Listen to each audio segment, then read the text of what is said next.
What's up, motherfuckers? It's been like more than like a few days since I recorded that first part of this. It took a lot longer than I thought to tune these out. I mean, it took about as long as I figured. It never is that fast. It took 4 hours to tune up both of these.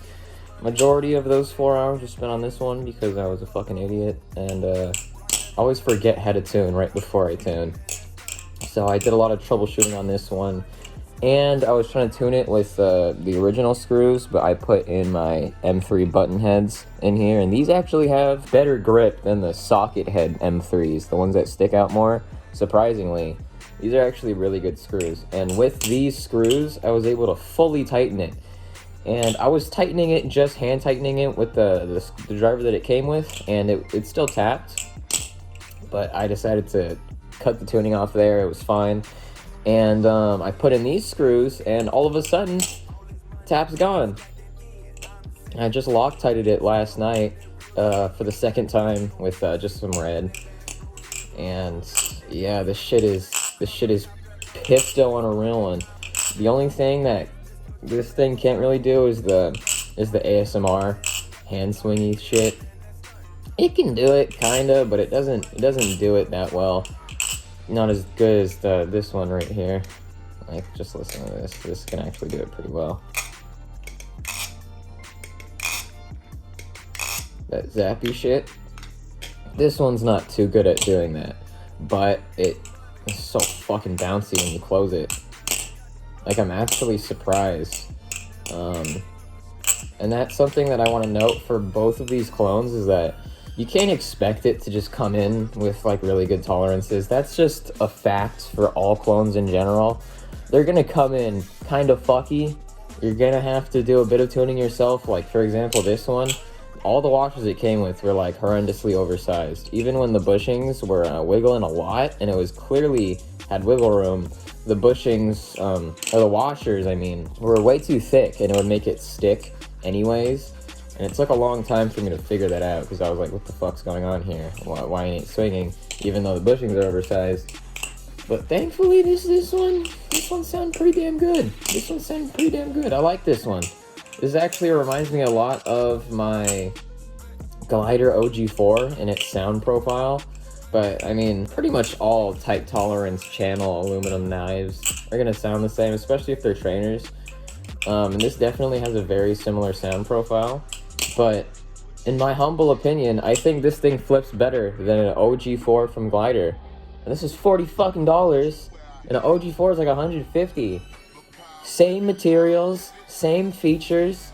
I think this is hardened steel too, and bushings.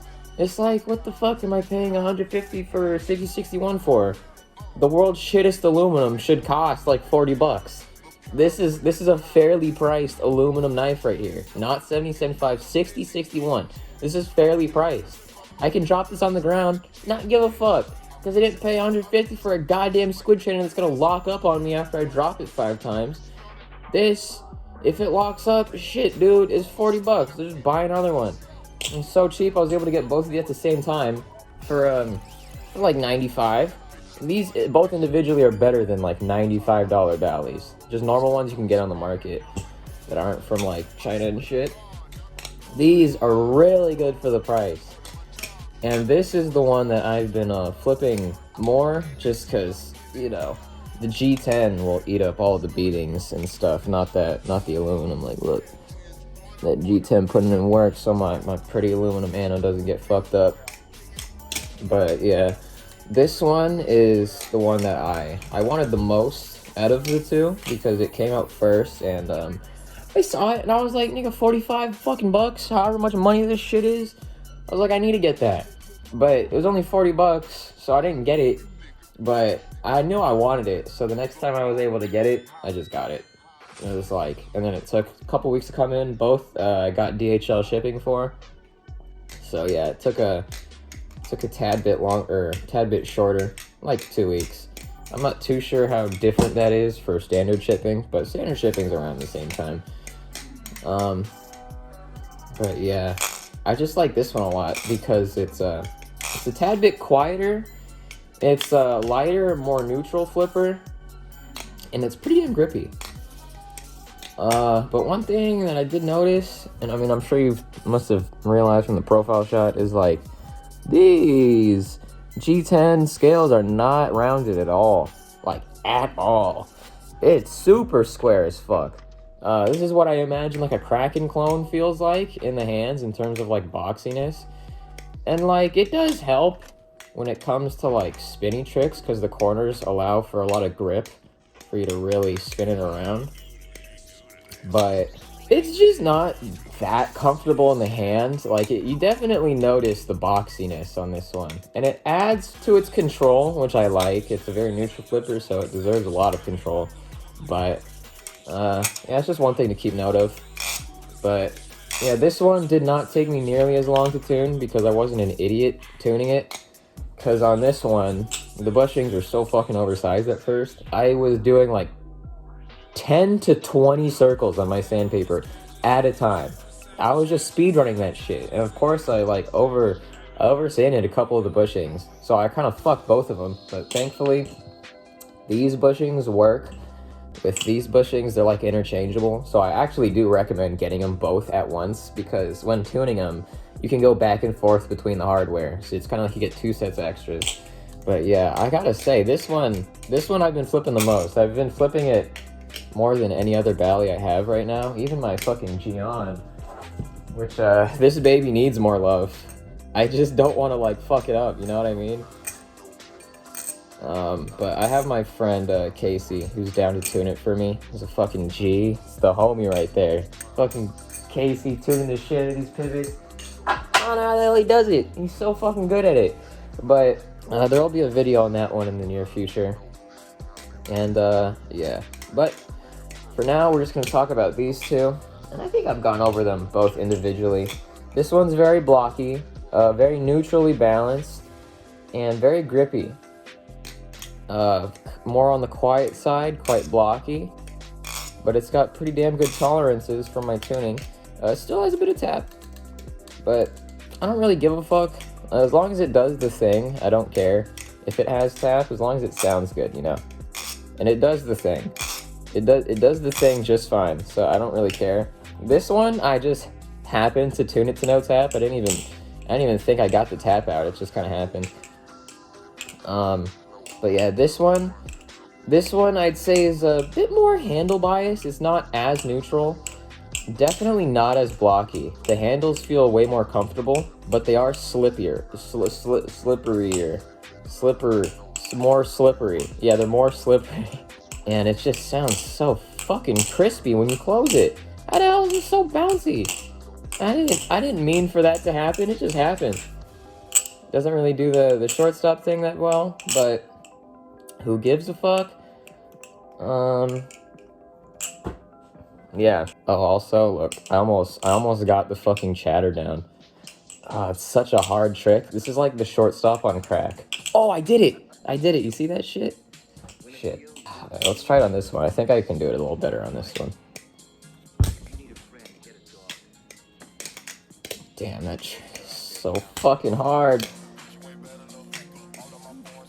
Oh! Yeah, I did it. Alright, fuck you guys. I can do it. I proved myself. But yeah, I have to say, either of these, they're priced the same. Either of these are amazing budget beater options right now. If you ever wanted a cheap 6061 trainer, but you didn't want to feel like a cunt dropping $150 on the floor, making it look like shit, alright? You could just get this. 40 bucks, couple weeks of wait, boom. Cheap beater. Who cares if it's 6061? It's already got a scratch on it, even though I don't take it outside.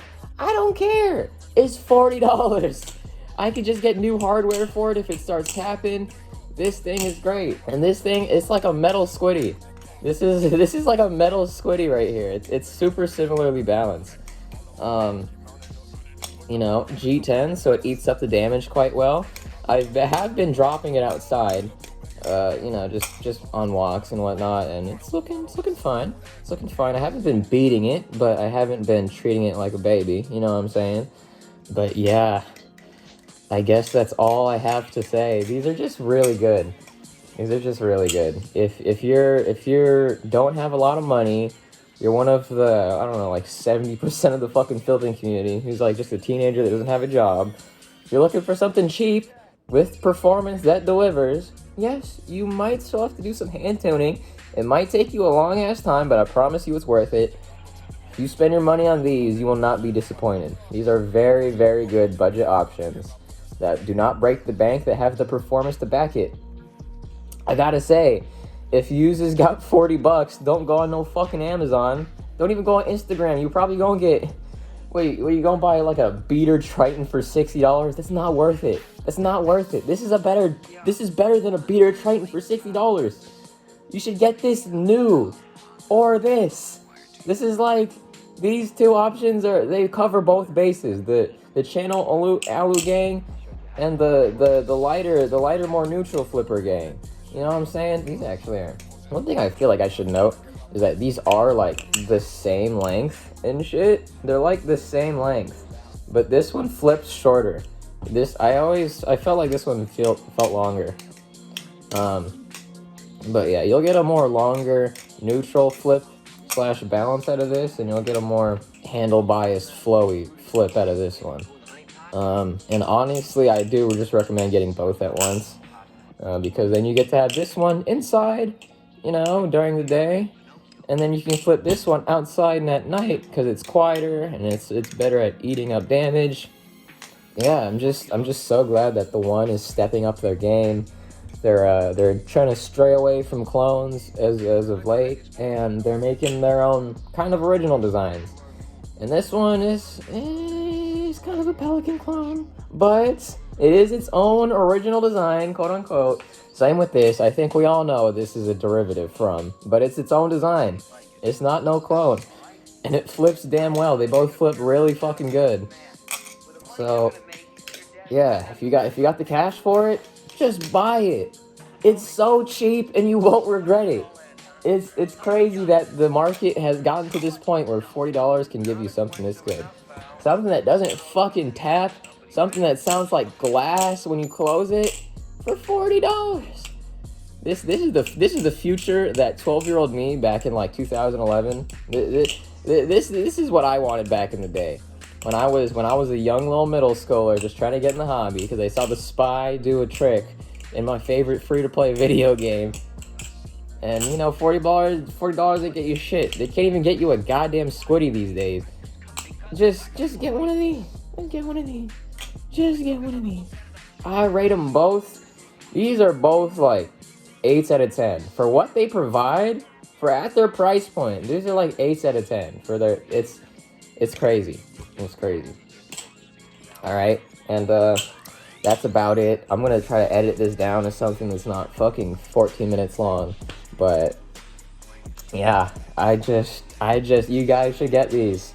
Genuinely, you guys should get these. So just one more thing on this one in particular, but in all cases of an aluminum balisong trainer with tight tolerances, if you drop it a lot, since there's not too much metal around here, it'll pinch in. And this happened on my squid trainer, this happened on my Sahara, but now after beating this for a little bit, it has pinched in around the pivots area, and it sticks, which is kind of ass though on a real one, because I stripped this screw, and I just got this set of bits so I can take the screws out with like a power drill or whatever, so I can fix that. And on the safe handle, I did sand down the washers a little bit so it swings a little better, and it still flips. And surprisingly, it still does the sound test. But yeah, just something to keep note of when you're getting these. Even if you spend $150 on a goddamn squid trainer, this shit will happen. So just watch out for that.